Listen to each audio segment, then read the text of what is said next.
time for Voice of Indie. Your hosts today are Beem Weeks, author, producer, and marketing monster for independent multimedia publisher Fresh Ink Group, and Stephen Gies, author, producer, composer, and publisher for Fresh Ink Group. And welcome to another Happy Hump Day Wednesday. This is the Voice of Indie podcast, episode number 188. I am your host, Beem Weeks, and with me over there in the corner, cobbling together bits of wires and antennas and things, is Mr. Stephen Gies. How you doing tonight, Stephen? I'm doing great. We had last week off, so I could travel a little bit. Wound up seeing a Emerson, Lake and Palmer kind of a tribute concert because it had Carl Palmer on drums, and then Keith and Greg were up on the giant screens. Plus, he had a couple of musicians. It was a great show, so that was pretty cool. What's going on back in your end? Not a whole lot. Today, over on StoryEmpire.com, go over there to StoryEmpire.com. I've got a blog post up on to cuss or not to cuss. Writing your fiction stories, do you put cuss words in there? Do you shy away from that? What's your take on it? Go over there. There's some really cool comments from people and their own takes on it, other writers as well as readers and what they think about it. So StoryEmpire.com, click on blog, and to cuss or not to cuss. And leave your comment. So what's up with Sam? Oh, Sam, our social media guy, he had surgery here on Monday, so he's a little bit under, and we're sending thoughts and prayers for him and hoping that he heals up real quick and is back out there. So you may have noticed there was a little bumble with the newsletter this morning. He sounded it out without putting on the correct links, and we fixed that, but we check that up as, you know what, the dude earned it. He went under the knife, dang it. So he's all right. Yeah. When he got home from the surgery, he sent me a note and let me know he was all right and that they had made 3 incisions. And I said, "Oh yeah, you got pictures?" And he sent me pictures. Oh, great fun. So anyway, we've been selling some books out there. Submariner by retired U.S. Navy Lieutenant Commander Jerry Pate has been running in the top 10 Amazon bestsellers. Top 10. That's very cool. And that book was assisted by Robert G. Williscroft. And Robert G. Williscroft's new book, Key to Civilization and Hiding, has been riding in the top 100 on the Amazon bestsellers list too. So congratulations, you guys. Amazon is starting to take notice. Yeah. Speaking of Amazon, clown show that they are. We've got a Vela update from our regular listener and frequent guest, Verwayne Greenhoe.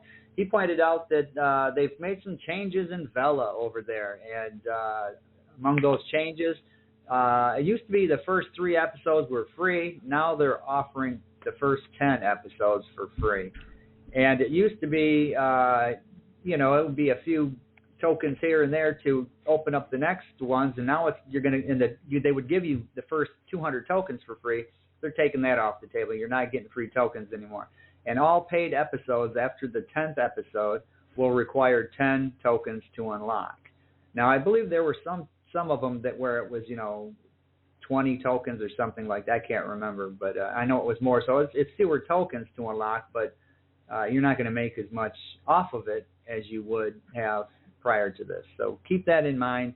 I'm probably going to be writing a blog piece on this for Story Empire because I've written 2 pieces on Vela. So I'll do a third updated on that next month. So keep your eyes and ears open for that. And speaking of eyes and ears and all that good stuff, hey, if you want to participate in tonight's show, you want to talk to tonight's guest, you got a question or a comment, here's how you can get involved. Call 516-453-9902 right now with your questions or comments for tonight's guest. Or post a note on Twitter with hashtag Fresh Ink Group in the body of the tweet and we'll read it on air. That's 516-453-9902 or hashtag Fresh Ink Group on Twitter. Be there. Yeah, speaking of Verwayne Greenhoe, he's got a comment over on Twitter.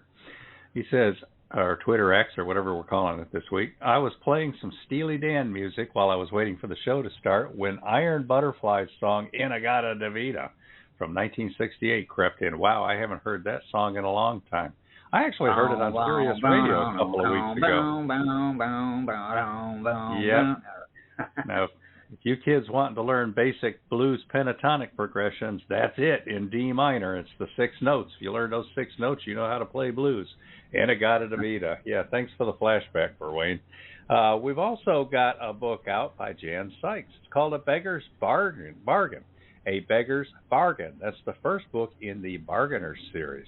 And it's out now if you're ordering a print book off Amazon, but it's slated for release March 12th overall. So we got 6 more days. You can get all your copies from all your sources, unless you want a print book from Amazon, and they'll send that to you right away, despite our instructions that it's a pre-release. Amazon does what Amazon wants. So anyway, that's A Beggar's Bargain by Jan Sykes. Like I said, clown show. I have to deal with these people, and you call them, and that's an even bigger clown show when you're talking to them. All right. A little while ago, Stephen mentioned Robert G. Willis Croft's Keyed, A Civilization in Hiding. It's in the top 100. That is out now. This is Keyed, A Lost Civilization, the 4th Orc Chronicle. It's out now over there on Amazon, on Barnes & Noble, on Little Chucky's Bookshop in London. You know, it's everywhere. So get out there and grab your copy and push that to number 1. Push it to the top 10. Yeah. Now, Carlisle Thompson's book, Edge of Smoke. That's a nice novel, nice lengthy novel. It's the sequel to The Calling Dream.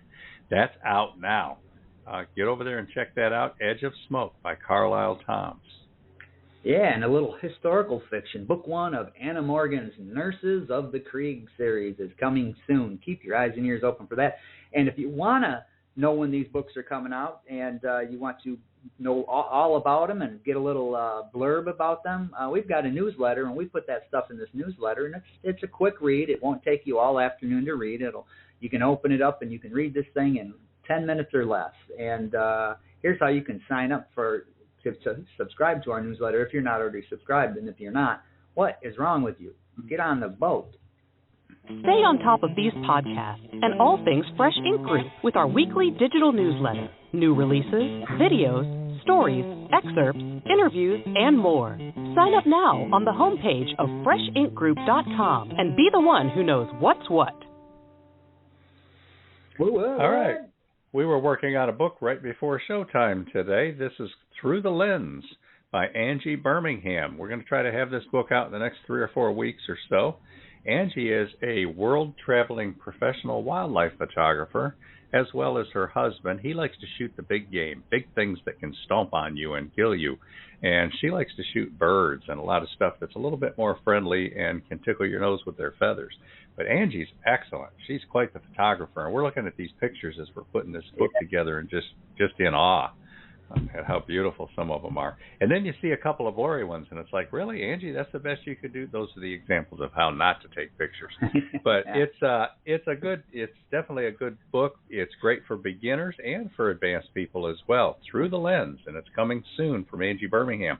Angie also likes to hold contests, and she's doing a contest later this month where she assigns for people to go out and take 9 pictures wherever they live. A few of them specific and a few of them wild cards submitted to her. She's running a contest giving away $50 gift card and bragging rights as well. And you get your photos critiqued by an expert. So that's Through the Lens by Angie Birmingham, coming soon. What else we got coming, Beem? And she's so cool. Angie's so cool. They named a city after her in Alabama. I'm telling you. All right. What we've also got coming very soon, is the First Ladies of South Carolina State College by Abigail Huganey. And this is exactly what that is. It's the women behind the presidents of this university, and they're kind of the real power behind the men, so to speak. And Abigail and Mary Smalls, is that the other woman? Yep. Yeah. Mary They Smalls. put this together, and there's a lot of photos in there. There's historical biographies on the various women, and it's a look back through the history of this university and the first ladies who helped run it. So that's coming soon. Again, get on board with the newsletter. You'll know all about these before they're out, so you can hit that pre-order when it's ready. And all right, so hey, if you've missed an episode, we were off last week, but if you missed that episode, or if you missed any other episodes, or you got a favorite episode you want to replay, that happens a lot. We get some cool guests in here, and people replay those episodes. We've got an archive if you've missed it, or you want to just hear it again, and here's how you can find our archive. Find your favorite show in the Voice of Indie archives on YouTube at Fresh Ink Group, StephenGees.com, BeamWeeks.com, FreshInkGroup.com, and on Spotify. And now, you can listen on iHeartRadio, Google Podcasts, and tune in. Just search The Voice of Indie, all one word. All right, let's take a look at the top 25 print bestsellers from Fresh Ink Group. We'll race through this list and you say ooh and ah at all the great titles and great authors that are out and made the list this week. Start at 25, Robert G. Williscroft, Ran, A Civilization in Hiding, the third Ort Chronicle. That's 3 out of 4 Ort Chronicles that are out so far. Great interstellar sci-fi by Robert G. Williscroft. Above that, Gwen M. Plano's The Soul Whisperer's Decision. That's a great kind of a supernatural novel, a life and death decision, and Gwen just tells a great story. And The Soul Whisperer's Decision has been writing in this list since it's been released. Above that, Larry Landgraf, Into Winter, The Armed Invasion. That's one of 4 of his seasonal dystopian books, dystopian science fiction set in a ugly future. Now, the next one here is a rather poignant one, Maximizing Happiness Through Intimate Communication, 3rd edition. And that's by Dr. Marshall L. Shearer and Dr. Marguerite R. Shearer. Now, Marshall Shearer, we lost him about 10 years ago or so. And Marguerite Shearer, we just lost her this past week at the age of 92. She lived a great life up there in Dexter, Michigan. She loved horses. She loved people. She was... at the peak of her career, she was head of the University of Michigan Student Health Service. She was a doctor, a psychiatrist, an author, a columnist. She and her husband had the sex help column that ran through McClatchy newspapers and 2,400 newspapers across the U.S. for almost 3 decades. So that's a monumental passing. We called her Peggy Shearer. We're definitely going to miss you, and we're glad to see that one of the books you worked on with your husband, Maximizing Happiness Through Intimate Communication, is now in our top 25 print bestsellers this week. Now here's one that we only see from time to time, Beam. Time Past, Time Present, Essay, Stories, and Reminiscences of What I Learned the First Time Around by Mark Allen North. That's cool. We published that book quite a while back, and it still pops into the list every now and then. I did the edits on that. Fantastic stories. This guy lived an incredible life. He did, yep. Now let's get off the hork here. Celebrate 98, The Untold Stories Behind the Tennessee Football Vols' 1998 National Championship by Off the Hook sports writer Dave Hooker. And that's a look at, and it's a hardcover edition that's on the list here. That's a look at the championship football team from the Tennessee Vols. It's a collector's edition.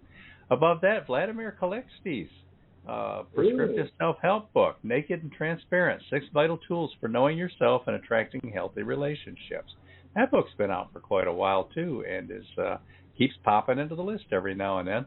Now, here's one that always makes me shake my head, The Rise and Fall of a Construction Giant, The History, People, and Stories of CFW Construction. You like that one, Beam? Yeah, that's a cool story. It's that's one that they could actually make a movie out of it. With all of the shenanigans and the loss and the deaths and some crazy stuff. Crazy stuff, yeah. With the plane crash into Gunnersville Lake. I live on Gunnersville Lake here. A plane crashed right out here, not far from my house. Killed a bunch of the executives on board. And I picture the scene from Almost Famous when they think the plane's going down and they're all shouting at each other. Okay, Legacy of Danger by Patricia A. Guthrie. That's a cool novel. She's in spooky supernatural stories, and this one's one of her best. That is. Above that, J. Ash Looney. Who Said That? The stories behind familiar expressions. For readers, writers, word lovers, and trivia buffs, Fresh Ink Group explains whence come those phrases that color everyday speech by J. Ash Looney. Those books do especially well in India. A lot of people over there like to learn about American English and how we speak over here. Next up, A.K. Wingler, How to Start and Run Your Own Food Truck Business in Florida. That's the hardcover edition. And then Kenneth Lindquist's hardcover edition, How to Teach Driving Behind the Wheel, Lesson by Lesson, Instructor's Edition. He's also got a Parent's Edition as well. And then above that, Wingler again, How to Start and Run Your Own Food Truck Business in Tennessee. And then above that, Wingler again, How to Start and Run Your Own Food Truck Business in Florida. So you want to run a food truck business? A.K. Wingler's got the answers for you. Andrew McGregor's How to Paint an American is next on the list. That's a cool novel. And then Sassy discovers the AME Church. That's the first of 2 illustrated chapter books about a little girl learning about her AME Church by B.A. Johnson. Now, we've got some Mackenzie on here, the chair, Volume 1, Lightning, Thunder, and Glory. And then above that, the paperback edition of How to Paint an American. So that was the hardcover we were looking at a minute ago. Now we're getting down to the top 6. The High Road, Memories from a Long Trip, paperback edition by Country Music Hall of Fame drummer Mark Herndon, who played with the supergroup Alabama for almost 3 decades. This is his memoir. We published it in 2016. 8 years later, it is still tending to run in our top 5 or 10 bestsellers. Now, top 5. 4 and 5 are both David Carroll books. In the 5 slot, I Won't Be Your Scapegoat, David Carroll's Homemade Social Media Blunders. And then in the number 4 slot, Hello, Chattanooga, Famous People Who Have Visited the Tennessee Valley. You like that one, don't you, mean? That's a good book. Yeah, that's a nice little look back at all the famous people who have gone through Chattanooga. And it's everybody from sports people to vaudevillians to rock stars to country music royalty. It's a really good book. Photos. Yeah. Cool. So, top 3. Celebrate 98, The Untold Stories Behind the Tennessee Football Vols' 1998 National Championship by Dave Hook is in the number 3 slot. College football season's been over for a while, but this book is still out there in the top 5, getting a lot of attention. Congratulations, Dave, on that. Gets us to the top 2, number 2 slot, Mark Herndon, Country Music Hall of Fame drummer, The High Road, Memories from a Long Trip. That's the hardcover edition, Beem. Hardcover book is our number 2 print bestseller this week. So we get tickled when hardcover books get out there and make the numbers. So that leaves us for the number 1. Jerry Pate, Submariner, 30 Years of Hijinks and Keeping the Fleet Afloat. That's 60 chapters of memoir about life above and below the sea and all the hijinks of being a lieutenant commander of a submarine. So congratulations, Jerry. You're our number 1 print bestseller this week. Congratulations, Jerry. All right. All right, so we're going to run an ad or 2 before we meet this week's guest. All right.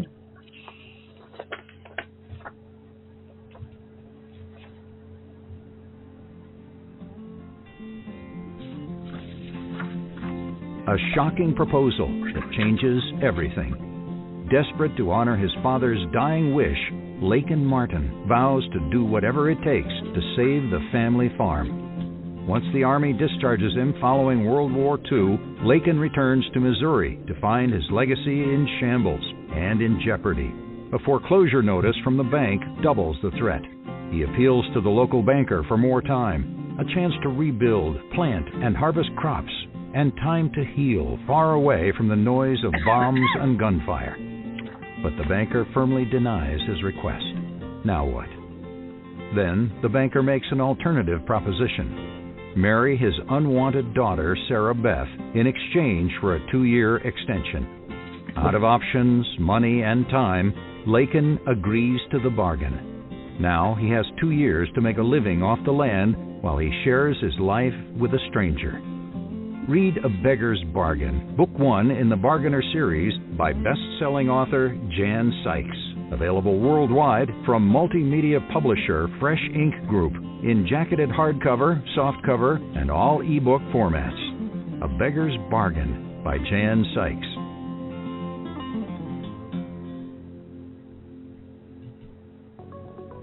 Discover interstellar drama with Robert G. Willis Croft's science fiction series The Oort Chronicles.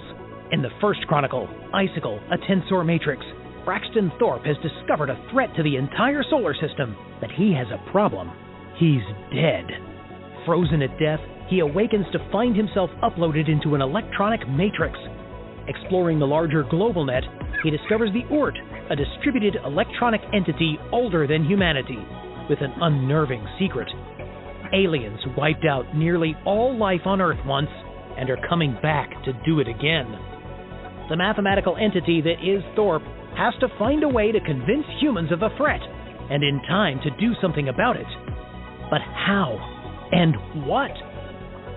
In the second Oort Chronicle, the Oort Federation to the Stars, Braxton Thorpe passes the Federation chairmanship to former U.S. President John Butler.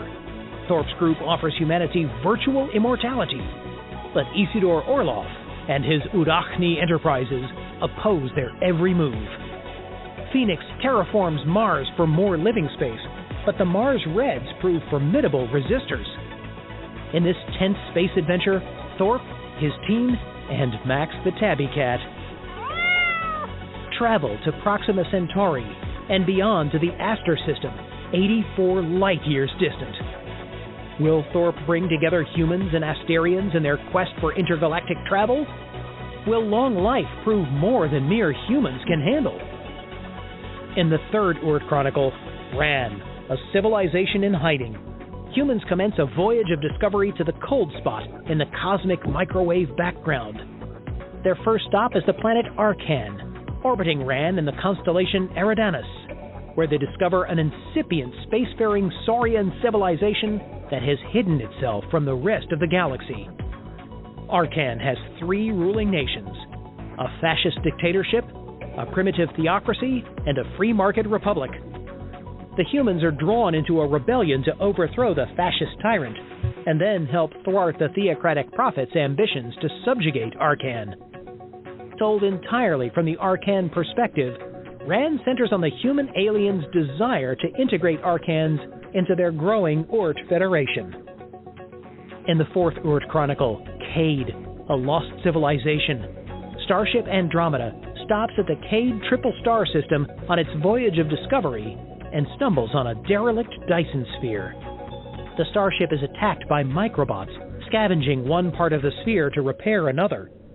They map the sphere and discover several primitive races inside: humanoid, feline, and saurian. The explorers discover that the Dyson Sphere's star is about to produce a super flare that could destroy all life and even the sphere itself. The explorers mount a major rescue effort to save the uploads and sapient races. Robert G. Williscroft's series, The Oort Chronicles, is available in jacketed hardcovers, softcovers, and all ebook formats, proudly published by Fresh Ink Group. Robert G. Williscroft's The Oort Chronicles. All right.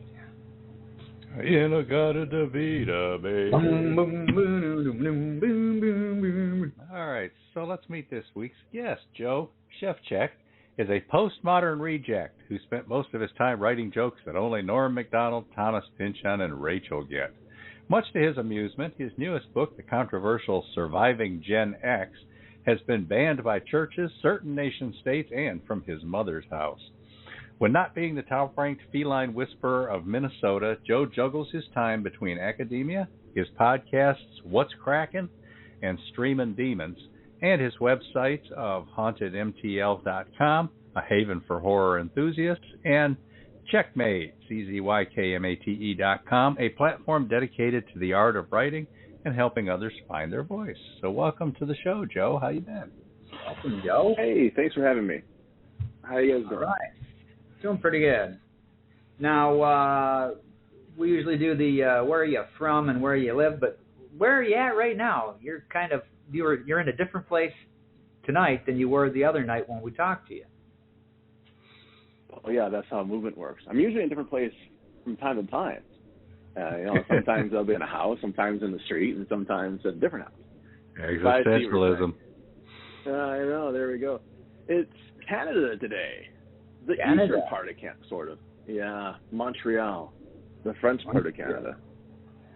All right. So where are you originally from? And first of all, what takes you to Canada?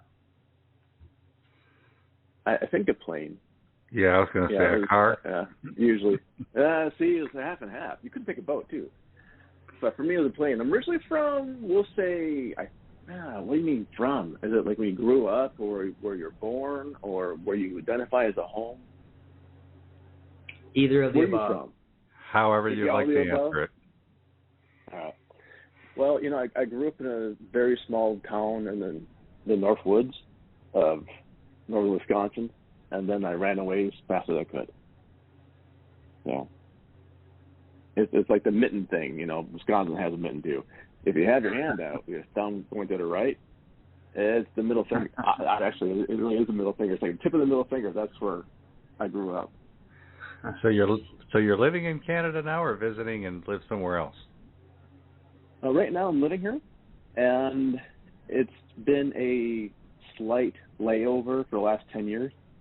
I thought it would be a little bit longer or shorter, and so far it's been a decade. It's a bit weird for me to be in one place that long, but yeah. Well, if you grew up in North Wisconsin, you're used to the cold weather in the winter, that's for sure. Oh, yeah. No, for real. This is like home. And then shoveling and all the stuff. That's right. Shoveling and rain plus snow, and yeah. All right, so if you grew up in North Wisconsin, what kind of childhood did you have? Were you into reading and writing at an early age? How did you spend your time? Age, yes.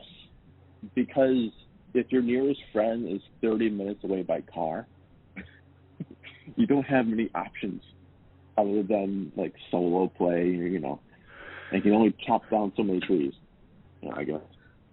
And so books were my friends. That sounds very sad at this point. Yeah, but it's true. Books were my friends. I grew up with Stephen King. I think that's the first book I remember reading as a stand. I think I was 5 years old. Wow.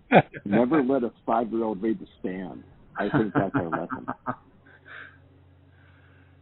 I'm impressed that a 5-year-old read The Stand.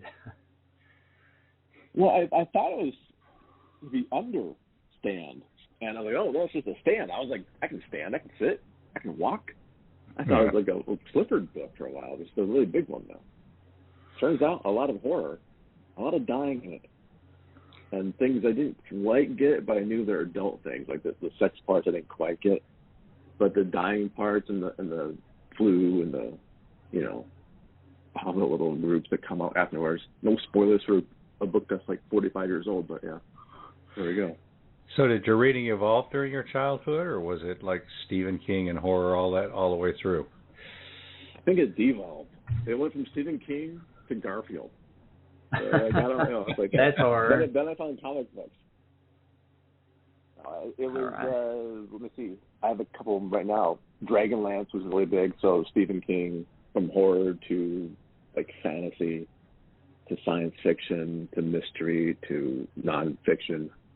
I was a kid that would have a book about the Rolling Stones and quantum mechanics. Oh, cool. Read. Yeah. Favorite authors when you were young? Besides Stephen? When I was young, yeah. Besides Stephen King, it's going to be Weiss and Hickman for Dragonlance.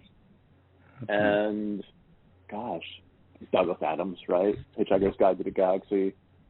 I grew up with the Lion and Witch wardrobe, so, we had that small set right there as well. Probably Winnie the Pooh.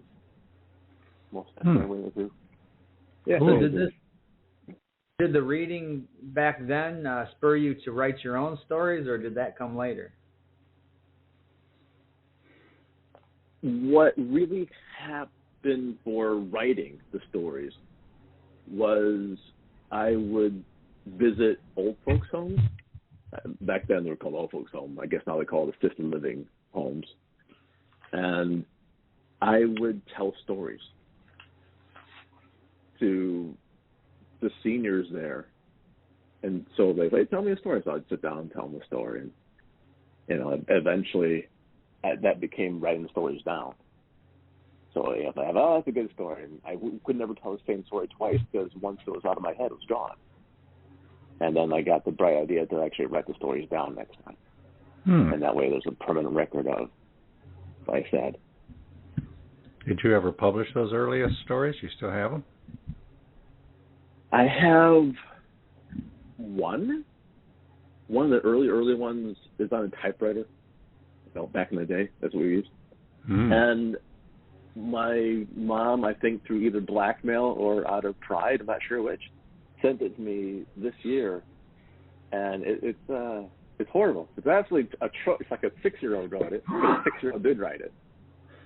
I'm going to publish this one, thank God. By golly. Well, you have any some other ideas things about? To get published though. Yeah, you have any thoughts about maybe rewriting it and straightening it up and putting it out there? Maybe as soon as I figure out there's a small plot hole about the dinosaurs having tricycles. I think that's the plot hole I can work around. But right. It's not a bad idea to go through old stuff. I like that idea. All right, we're talking to author Jo Szewczyk. And we're taking phone calls. Anybody wants to call in with a comment or a question, that's 516-453-9902. We're going to run a commercial here, and we'll be back with Jo Szewczyk.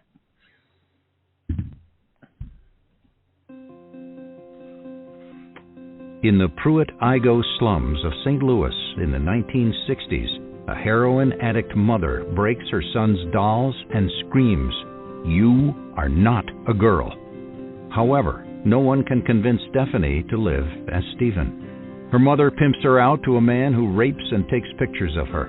After finding her mother brutally murdered, she is placed in Christian foster care, where they also try to convince her to accept being male. Her mother's lover is sentenced to life in prison for the murder. Author of widely praised The Calling Dream, Carlisle Toms brings back famed televangelist Pastor Ronald Dennison in this unflinching sequel, Edge of Smoke.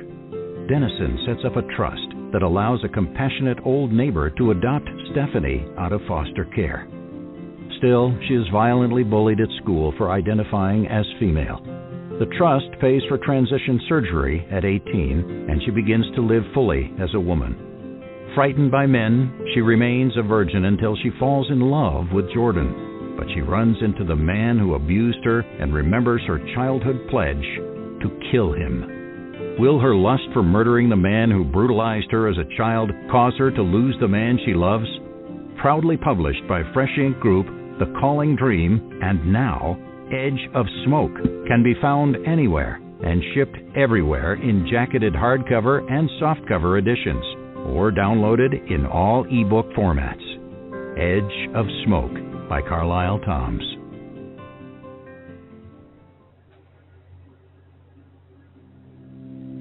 Every person has a private life and a secret self. This is true of those we know and people we only know because they are famous. Discover fascinating, intimate, clever, witty, poignant, insightful tales from a diverse roster of notable women who dare reveal both the unknown and the previously undisclosed. But these are not gossipy tales. No, they are personal, anecdotal, always meaningful stories for quiet reading, sharing aloud, even performing from the stage. Compiled by Detroit playwright Jay Ajluni, Whoopi Likes Her Bacon Crispy, 65 fascinating excerpts from the memoirs of famous and infamous women is illustrated with whimsical portraits that capture these remarkable celebrities at their best. Choose your own from laminate hardcover, softback, and digital editions, all proudly published by Fresh Ink Group. Come away with a richer appreciation of these talented women and smile for permitting them to entertain you in unexpected and delightful ways.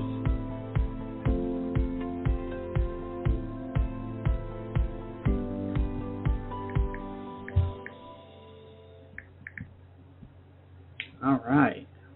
Whoopee. Crispy bacon. All right. So, Joe, what's your education looking like? Just high school? Did you go to college? High school. And if you went to college, I wish. You know, what did you study? Food there. Study? I don't know. I think Edge of Smoke.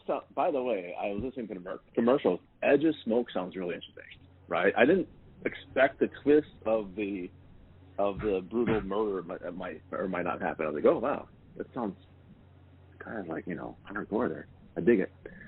I have a PhD from Lancaster. I went to Oxford University, and I have about 3 master's degrees. What are the masters in? Little glass cases surrounded by wood. I think they're called frames. Yeah. And what fields are they in? One's political science, one is applied linguistics, and one is English lit, or just English, I think. Not really sure on that one. Now, I started out with biology and just kind of like swerved the other way. I more or less a med school dropout. I think that's the actual education right there. Med school dropout. Med school dropout. Didn't want a pager. If I want to go party, I don't want a pager and be buzzed in every time I want to go out. Can't drink. Yeah. So, Joe, tell us about your family. Are you married? You got kids? What's going on there? Legally? No. Not married right now. No kids that I'm aware of. Although DNA, that little DNA kit, I've been finding out a lot of old people lie. And they probably never thought about DNA testing would ever happen. Like, hey, let's just lie to people that don't know things that live inside of us. Don't be like a fingerprint, of a biological fingerprint. They'll be passed on from person to person. People can test and see. And so, I've been finding out more about extended family that way. That were like, oh, that's not a neighbor. That's your uncle. Like, really? Like that's not their cousin. That's her dad. That's my dad. How does that happen? That's actually your sister. I don't really have a sister, but who knows? Do you ever do those tests, the DNA tests? It's fascinating, man. I mean, you're giving away your DNA to a company that probably sold it, but still. Yes, entering the great database. Oh, yeah. The great database in the sky. I think that's Pink Floyd song. Great. So why don't you catch us up on Twitter, Beem, and then sounds like you've got a call from the same person. Yeah, all right. Over here on Twitter, we have Verwayne Greenhow. He's got a couple of them here. He says, I love Norm Macdonald and his humor. We all did, Verwayne. We all did. His timing was almost as perfect as Carson's. We lost a good man when he passed. I did some stand-up when we lived in Tampa, and again on the "You Got 3 Minutes, Kid, Make It Good" nights when we lived in San Fran. And he also says, I was sorry to read the news about Dr. Scherer's passing this morning. Our condolences to her family. And with that, we will dip into the telephones because this is Verwayne Greenhow on the phone right here. How you doing tonight, Verwayne? Hey, Verwayne. Hi, gentlemen. Doing just fine. All right. You got a question or a comment for Jo Szewczyk? Well, just a comment. I'm just curious if your guest has ever done any stand-up. Stand-up? Yeah, you've got a lot of good patter, and I don't know if you've ever listened to Dave Chappelle, but you could do a good Dave Chappelle imitation. I am flabbergasted. I think that's the first time that everyone flabbergasted me. I appreciate that, and I have to agree. Norm Macdonald was one of the legends of comedy. He was actually an avid reader and smart as hell too. And he had the total combination. And if you do crack open my book, it's actually dedicated to him. Most people think it was Charles Manson, but it was actually Norm Macdonald. So it's a typo. Yeah. Okay. And for stand-up, so you did stand-up in Florida? I did a bit in Vegas. And I did. They had my wife was a traveling nurse, and we moved every 90 days for 10 years. And I was we were all over Florida. We were in California, San Fran, San Jose. We were, you name it, we probably was there. And but I'd get bored and go to these. They always had amateur nights, so I'd go. Right. And but you've got to have that just fluid, natural thing, and you've got that. I'm sitting there listening to you. You can switch subjects and just like you'd written it out, and that's exactly what I intended to do. But you're going, this stuff is falling flat. Got to change it. I'm pretty sure that the payment will go through tomorrow. I promise. You have to clear. I appreciate that. Be here all week. Yep. Try the VL. I think stand-up is kind of it's a storytelling device, really. Stand-up, right? And I started when I was 19, so I had to go through the back of the. They were kind of like clubs, but because in the United States, people might not know this. The United States clubs are 21 and over. They have alcohol. So to smuggle me in, it was going through the back of the kitchen, and then back out through the kitchen afterwards. Yeah. So how did you? I mean, back in the days, open mics were a good thing, and then karaoke came by and killed it all, right? Yeah. How did you find your legs doing stand-up? I was a paramedic and then an emergency room nurse for a long time. And when you deal with that much tragedy and stress and whatnot, you have to have a way to release it. And comedy was my release. And plus, dying on stage ain't that bad. If your real life is like everyone dying around you, like, oh, that's not bad. Worst can happen is no one's laughing. Exactly. Unless they're pulling a gun, I'm just going to keep talking. So. Well, there you go. There you go. I think comedy is healing. It's cathartic. It helps get out. It's part of storytelling, as we said before, as I said before, and it lets people laugh, and that laughter can heal a bit, and it's just a bit at a time. So exactly. So I was sitting here listening, and I'm going, this guy could do stand-up real easy. So if you ever get bored, you might want to give it a shot. You know what? I did. We should do. When's the last time you did stand-up? When's the last time you did a set? Well, the last time I was ever live on stage was like 2012. Okay, sounds about right. So we should probably do the coming out of retirement tour. We'll just see what like open mics are around. Why not? Works for me. I can. There you go. I can just start going, talking, and things just kind of fly out of my mouth. Sometimes my wife hits me, and sometimes she just promises to hit me. So.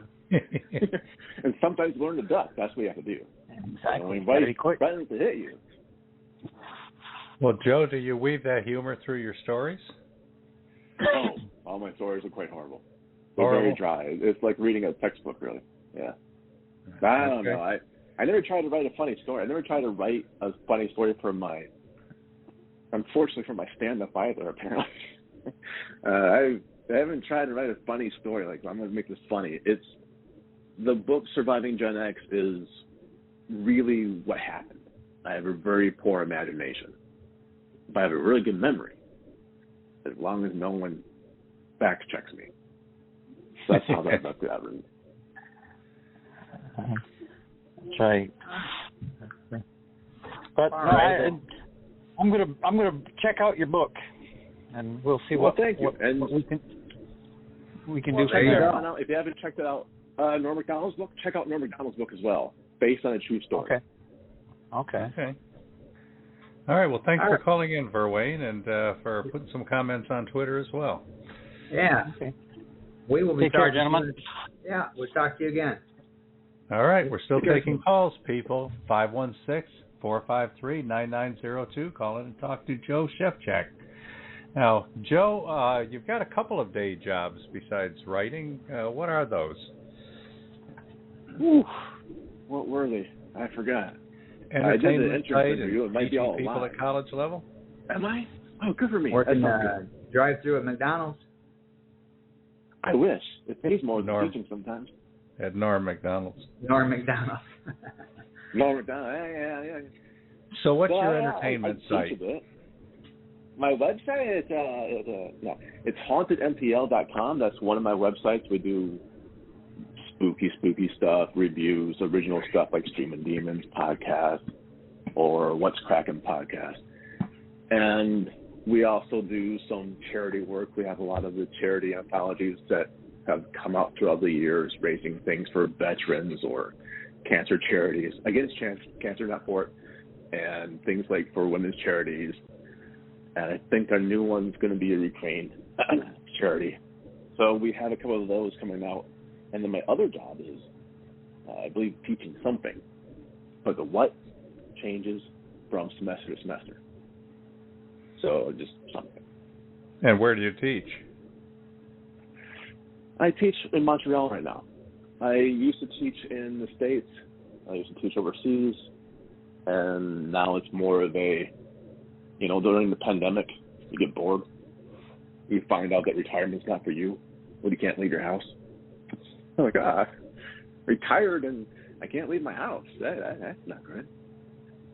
So you get a bit antsy and want to get in front of people, again. And honestly, it's 3 hours. If you have a stand-up background, doing 3 hours is nothing, And you can teach them something, they hopefully learn some kind of skill set and go on your way and make the world a better place. Or at least a paycheck. One of the two. One of the two. All right, we're talking to author Jo Szewczyk. We're going to roll a commercial right now and learn about Jerry Pate's book, Submariner. Ooh. Submariner, 30 years of hijinks and keeping the fleet afloat.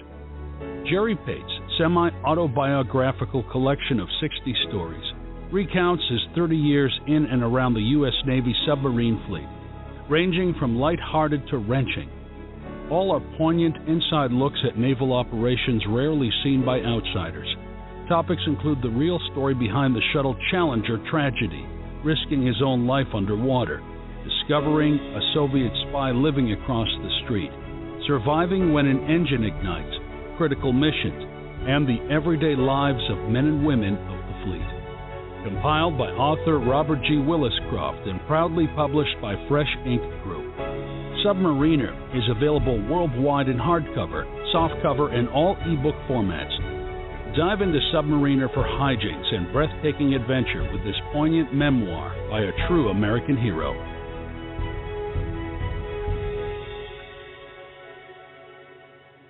All right, that's one of the bestsellers. Again, week after week, that one's up there. So if you haven't checked it out, go grab a copy. Jerry Pate and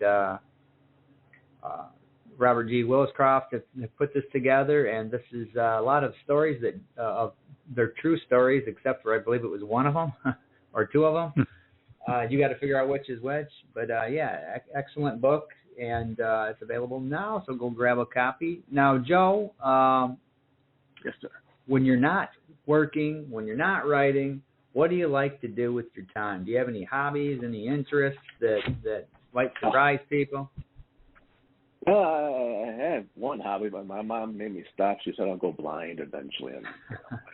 Okay. I think we all had that one hobby for a while, and I just held it for longer, I guess. Other than that, you age, so you have to work out because the things that used to work easily don't work anymore. Oh, I know you that. pay for all your sins of your past. Yeah. Oh, yeah, arthritis. Oh, my gosh. I didn't know I had arthritis until I moved to the East Coast. I'm like, why are my joints all stiff, but I can't move? Oh, rain. Rain does this now? Really? Rain and cold weather. Oh, yeah. Yeah. That's why we live in nice desert climates. Oh, wait. Yeah. No, we didn't. We used to, though. You keep yourself busy. You learn new languages. You go back to basketball. I picked up a basketball for the first time in about 30 years. It was kind of horrific to see how bad skills can decline in 3 decades. But, martial arts sometimes, as soon as my body, if it holds up or not. And, of course, because now we can do it, and we all probably took this for granted, travel. COVID was driving me stir crazy, and traveling again, seeing friends overseas, seeing friends in the United States because that border got shut down too for a while. Just getting out there. What do you guys do? What do you guys do when you're out podcasting? Milk squirrels. Yeah. Seems like you left a couple out, like shoveling snow. Yeah. Scraping ice off the car. Oh. It has been mild this year, hasn't it? Yeah, the ice thing. We got ice in the spring. It was really weird. The car was an ice block, and it was like last Easter. I was like, wow, it's Easter. It's an ice block. How did that work out? We had no snow, but just a freezing front. Yeah, I forgot that. Salting, ice skating, learning how to ice skate, learning how not to fall. All that sorts of good stuff. Yeah, I was just traveling this past week with a hockey player, and every time we drove past a pond, he looked at it wistfully and opined about what a great little rink that would make. All right, so see, Joe, sports are cool. Yeah, they are. Joe, tell us about your writing process. When you decide that you're going to write something, are you an outliner? Do you work from the seat of the pants? Do you set writing goals? Do you only face east? Do you chant, burn incense, set daily goals? What's your method? My usual response to that is the stories are done in my head first. I write the entire book in my head, and then I type it out. And then, but I don't really outline. I know people who need to outline or do whatever. I have the stories in my head, and I just want to get to the page, and then I go, okay, does this make sense? Is the pacing still the pacing? Because sometimes you translate from your head to the page and it's not perfect, And then that's where I find not quite outlining, but taking notes on how quickly something moves or doesn't move. For example, Surviving Gen X, I had 3 or 4 characters that only appeared once in the novel. I'm like, what am I doing? What am I doing? I have 3 or 4 characters that only appear once in the novel. I'm playing this right now, and they're gone now. It just didn't make sense to have them there. And then you kind of look at the order and the time. Gosh, Maren Gladys Rose taught me how to do a time chart of James Joyce's Ulysses, and we kind of made sure, for example, if anyone doesn't know the story of James Joyce's Ulysses, it's supposedly a 24-hour period. It's a little bit over, 60 hours, 30 hours. But if you map the book out, the 24-hour period, you see how much book page-wise, or count, page count or word count is per hour. You can see where he slows time down. And then you can do that to other books too, like what was the most important chapter to James Joyce? What was the slowest chapter or the quickest or shortest chapter? And you start doing that in your own writing process to see where it needs to build up more, or it needs to be cut, or if it's clunking, or if you're just spending way too much time on one aspect of it, and then you move on from there. So it's a lot of editing, but it's more of a word vomit to start, Do you involve others in that process? Beta readers, editors, anybody else involved? Well, for the first draft, no. It's just me and the voices in my head. And then for the second draft, maybe, but mostly no. And then by the time it looks like a book, then I edit the best I can, and then I need to give it to another editor. Because, you can't really edit your own stuff, even if you take, put it in the freezer and come back. Read it backwards, read it sideways, read out loud backwards and sideways unread. It sometimes works and sometimes doesn't. I found the best way to do it is just to give it to someone else, multiple people to have it edit, not at the same time, but you give it to one person to edit it. Go, okay, track changes, yes, no, yes, no, yes, no. Give it another person to do another edit. Are these professional editors or just friends? Yeah. Or no. Okay. You want to give some names, some shout out, give some credit to some, or some blame, however you want to look at it? Blames. I give some blames. A lot of them change through the years. Some are just dead. So I know, as time happens. I've been using everywhere between the Reedsy Marketplace to Book Whisperer, which I've been a big fan of right now for a lot of this stuff. Upwork once in a while before it was called something else. But professional editors are very, very important. Yeah. There's some random websites you can find. Okay, we are going to run a couple of commercials. We are talking to Jo Szewczyk. And when we come back, Joe, we're going to talk about Surviving Gen X. Ooh. If you ever find yourself on the strange highway, don't turn around. Don't panic. Just keep going. You never know what you'll find. Could be an autistic young man conjuring magic with his fingers, or one girl's afternoon leading to a lifetime of loss, demon or angel, a winged man revealing his true nature, a mother's recognition bringing closure to her daughter, sudden death of a teen boy stifling burgeoning secrets, black man's guitar transforming one young boy, decades-old accident bringing a desperate confession, supernatural first love healing a broken family. Head on down the strange highway and see more stories unfold. Need a ride? This book will get you there. Catch an e-book or get on the bus with a nice print edition you can hold and keep, perhaps a full-sized trade paperback, or ride in style with your own dust-jacketed hardcover. Fresh Ink Group's got you covered. You can exit the strange highway and come back anytime you want. You see, now you know the way in. Don't be a stranger.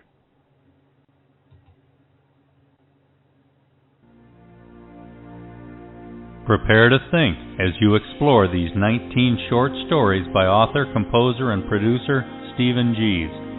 Avoiding any single genre, this collection showcases Gies' storytelling from literary to Southern Gothic to coming of age, allegory, humor, and even fantasy, all finessed to say something about who we are and what we see. Some of these tales have been passed around for years, others so virgin they have never known the seductive gaze of a reader's eyes. Now, you can go digital, Kindle, Nook, Kobo, iTunes, Google Play, and more, or you can keep it soft with a paperback to whip out in mixed company.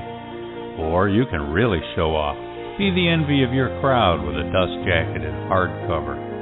Fresh Ink Group is where it's coming from. Amazon and the rest are where it's at.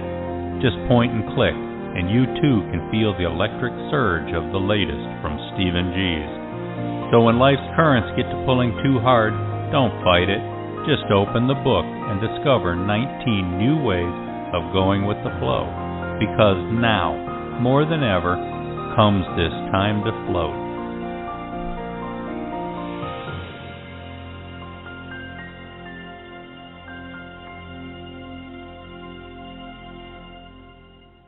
All right, so you can go grab those at Amazon or wherever you buy books. Those are a couple of short story collections there. We are talking with Jo Szewczyk. And Joe, what's all this about Surviving Gen X? Tell us about your book. My book? Okay, Surviving Gen X. I think I started writing this before 2013. It took a bit to write out, you know. Sometimes maybe outlining might be the better structure, come to think of it. But it started out as a short story that I was workshopping in Binghamton University. And one of the members in the university, Ryan Dunham, he was like, you have these two short stories and the voice is this and this is this. You ever think about making your short stories have the same narrator and just remove the narrator's name? I'm like, that's actually a weird idea, but I'll see what happens. And so I started writing more like that, and they all kind of fall into place. And that's how it starts, just by a small collection of short stories. And then because I was studying under, or maybe not because, maybe it was just natural, I was studying with Jamie Riston-Colbert, who is a masterful writer, and she writes novels and stories, and also proper, the proper novel, quote unquote. But her novels and stories like Dream Wives and Butterflies, just an amazing piece of work. It's gorgeous and beautiful, and all these short stories can stand on their own, and they also contribute to an overarching novel arc with characters and plots that intertwine. And so I'm like, I think I see a way to make this to a novel now. And you start piecing it all together, and you go through a PhD, and you start doing the theory part of it, and you start doing graphic portions. graphic art, like comic book portions of it, and mixing that together, and exploring new things, finding out two narrators, to finding all this stuff out, and you mix it all together, and you got a big mess. So you start mining it a bit more, and then voila, short 10 years later, Surviving Gen X comes out. And there we go. Well, in your blurb, you refer to the disintegration of societal norms. I mean, tell us about that. What's the story about? Oh, that's what the blurb says? Yeah. I meant like societal norms. Oh, I was talking about Norm Macdonald. Him and Norman Polanski, the two norms. Yeah, I'm looking at the sentence. It says, an experience that delves into the desolation of a generation caught amidst the disintegration of societal norms, searching for meaning in a world that seems to have forgotten them. Ooh. And that's the thing. When we're growing up in Gen X, I believe one of the books for the commercial is, they mentioned, I think it's a Submariner, the Challenger. And remember, Gen X, we saw the Challenger explode on TV. Our parents saw Kennedy get assassinated. We saw the Challenger explode on TV. We saw 9/11 happen. We saw everyone being evil because they played Dungeons and Dragons or something like that. We saw say no to everything in the world.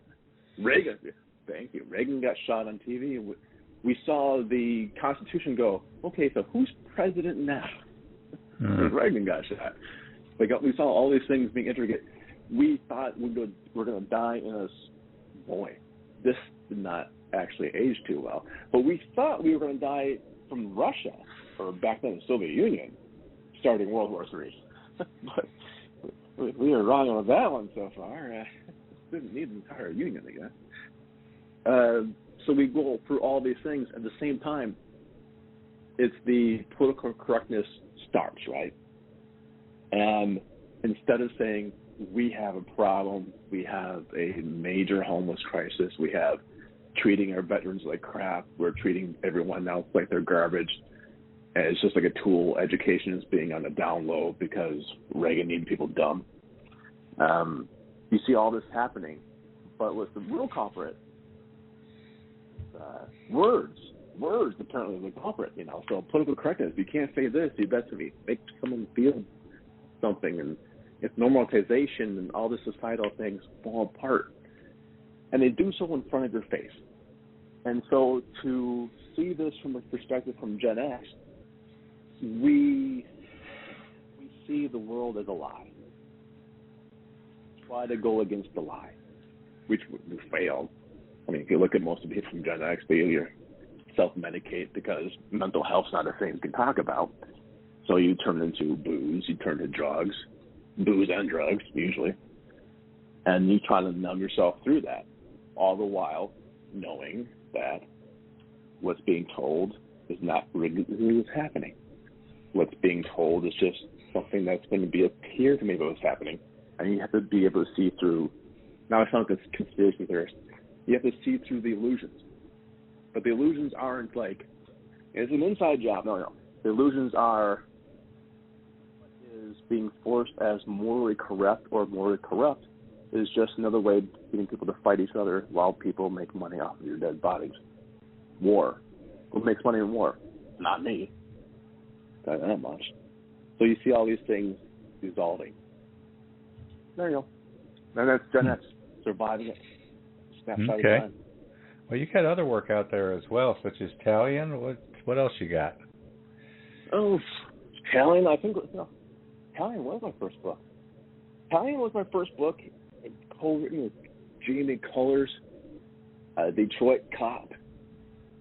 And it did relatively well for a while. Unfortunately, I'll say it's got the Walmart treatment, where Walmart was starting into books back then, and they wanted things edited to have their language policies. If you don't know, if you buy back in the early 2000s, late 90s, if you buy a record or a book at Walmart, it's the edited version, meaning it's censored, because Walmart had some sort of anti-swear word policy a lot. Yeah, well, I remember that with the music. You didn't go and didn't buy an album from Walmart, because if you did, you got the radio edit if there was something in it that they didn't like. I hated that. That's exactly it. Yep. They did the same thing for books. They made us change, or they made the publisher change. I was against it. The publisher, I guess, had their money into it, so it wasn't my money. And the publisher said, okay.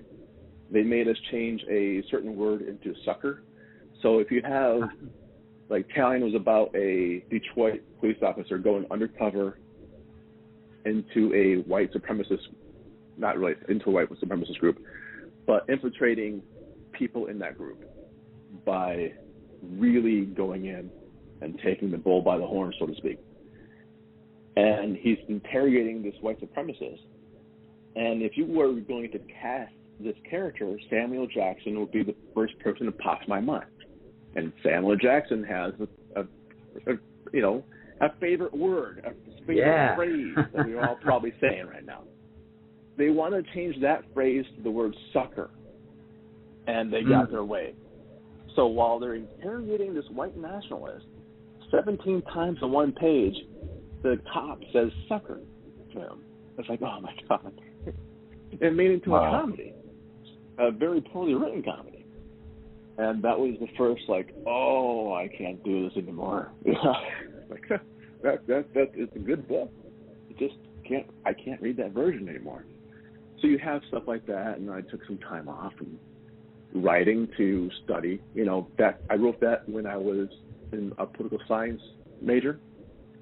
And then my next thing was on the Patriot Act.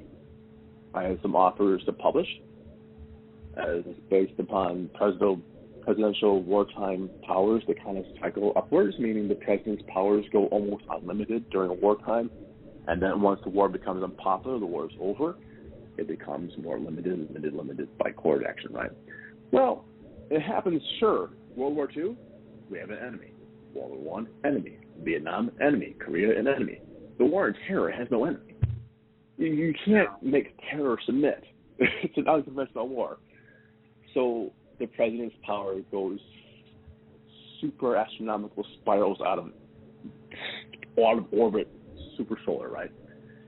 And I was, at the time, doing my master's degree thesis on that. And the things I said will come true came true.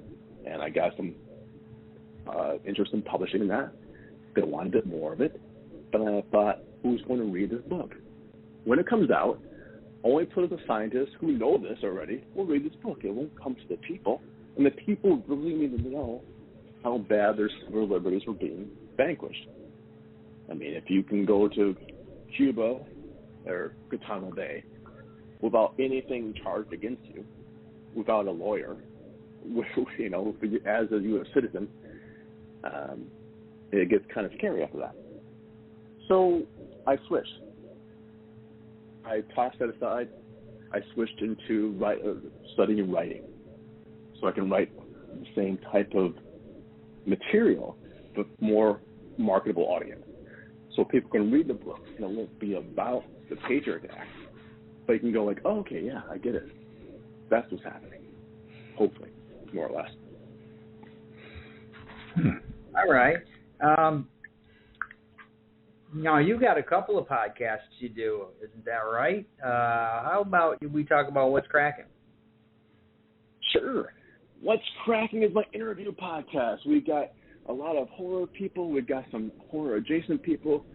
We have a couple of shows coming up. We've got Joe Bob Briggs from The Last Drive-In. The Drive-In Will Never Die. Oh, cool. Season, whatever it is, on Shudder coming up now. I think the Las Vegas episode, the Jamboree, is this weekend or next week? March something, I don't know. And we've got a lot of cool people. We've had, if you ever seen Conjuring, we had The Pairing, we had Andrea Perrin on there. And it's a lot of great talking, Blue Ant Media with everything at all. From the Canadian horror, spooky place. I love them so much. They have some great, interesting guests, and a lot of like the ghost hunters and the ghost gatherers and the ghost travelers and all sorts of things like that. that's basically what's cracking in a nutshell. It's sitting down, talking 20 minutes an hour, just like this. Seeing what's interesting, seeing what's up. Give it a shout out. All right. So what's Streaming Demons about? Oof, Streaming Demons. Hey everyone, Jim Phoenix here. Welcome to another exciting episode of Streaming Demons. Today, where we've got 2 movies. We've got none other than Ouija House with Tara Reid. I wonder if she'll call in. She's sometimes does. And our next movie is going to be, oh no, not this one. Box. We have to do Surf Nazis Must Die. That must be your pick. So it's my co-host J.M. Brannick and I. We take 2 movies each, one movie, and we combine for one movie. So, and sometimes we have special guests to do a movie. People do call in once in a while. I think Tara Reid really will be on the show next time. And cool. We just kind of take from there. We do spoiler-free reviews of current or sometimes really, really, really old movies, or as long as they're horror-ish. All right. That's a big thing. So you got websites you want to share? I got some I will sell you. I'm not very big on sharing. I'm an only child. Just put it out there so the people listening can find you where you're at.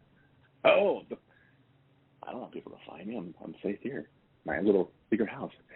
And you can go to Haunted MTL, ntl.com, and Checkmate, CZYKMATE.com. If you want to find something that looks like a website, like a horror review website, you're into horror, go to Haunted MTL. The MTL used to stand for Montreal, but then I got moved to New Mexico. So now it stands for metal.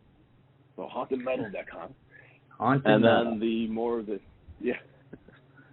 It used to be Montreal for years and years and years and years. And then the new government kind of made us go away. So new laws. I'm not going to compete, so we went to New Mexico with the company. Yeah, so check out. How else can people find you, Joe? You've got social media handles. You on any of the popular platforms? I used to be. Honestly, when Twitter first started coming out, I used to be really big on Twitter, my own personal handle, but then I kiboshed that. I kiboshed all my personal handles. So now we have, if you want to do Twitter or X, whatever it is nowadays, you can do @HauntedMTL. And that would be run mostly by my staff. And then if you want to do Instagram, it's _HauntedMTL _. Same thing for Threads. And if you want to do TikTok, I'd be surprised. I think I basically have a TikTok for the book, but only for people to run ads on it and tag me. I mean, I can't keep evolving. And then Facebook, probably either Haunted MTL or maybe my name, Jo Szewczyk, for Facebook as well. So just start clicking on things. It's all good. Oh, and YouTube channel. Haunted MTL has a YouTube channel. Find us there too. All right. Yeah. Do you have a contact form at your website, a way that people can send you a note? Used to. We might bring it back. I find that the contact forms sometimes get jammed up a bit. If people really wanted to do like a one-on-one, just get the DMs. I like to answer DMs when I see them. Sometimes my staff answers them anyways. Just fine. That's for me to do. But yeah, feel free to say hi. See me at GenCon, say hi. See me at Comic-Con, say hi. I'm always up for a hello. There you go. Even as an only child, he's still friendly to other people. Oh, that's my secret, because we only pilots, we know we have a secret code, and it's like if we get in the crowd, we understand we don't need to save anyone, but everyone else would feel sorry for us and save us. That's the mentality of the only child. So we've been talking to author Jo Szewczyk, and his book is Surviving Gen X. That's his latest. Get out there and check that out. There's a Kindle edition on Amazon. Thanks for being on the program, Joe. Yeah. Thank you much for having me. All right. Listeners, next week we're going to have Jan Sykes, who just released her book, A Beggar's Bargain, For some people, it's in pre-sale until March 12th. For others, you can get print copies from Amazon now. But that's Jan Sykes will be next week's guest. And after that? After that, we got Hayden Panettiere's lesser-known brother or cousin, Vincent. Vincent Panettiere. I'm just kidding. I don't know if he's any relation or not. I doubt it.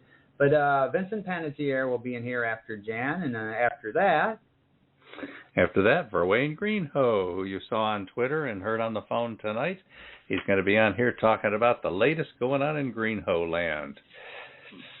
And after that, we will bring in Caleb Palmquist. Don't know a whole lot about him, but we're all going to learn about him together. So tune in for that one. And then following that, somebody that I've never met, Peter Crowley. So I'm interested in learning what he's been up to, what kind of writing he does, and what kind of stories he has to tell. That's Peter Crowley. And then after that, we've got a bunch of open slots, and coming in at the last week of May, we're going to have Colleen M. Story. And don't know a whole lot about her, but she's an interesting writer. Had a few back and forth with emails. And so I'll be putting more people in between Peter Crowley and Colleen Story. So just keep your ears open to this show and to your eyes peeled on the newsletter, and you're going to know all about this. So there you go. Okay. And the book we talked about tonight, Surviving Gen X, by Jo Szewczyk. Thanks again for being on the show, Joe. We look forward to your next book and talking to you again someday. Yeah, pleasure. Thanks so much. All right. Have a good day. Bye. All right. Bye. We'll see everybody next week. Bye, everybody. You're listening to The Voice of Indy.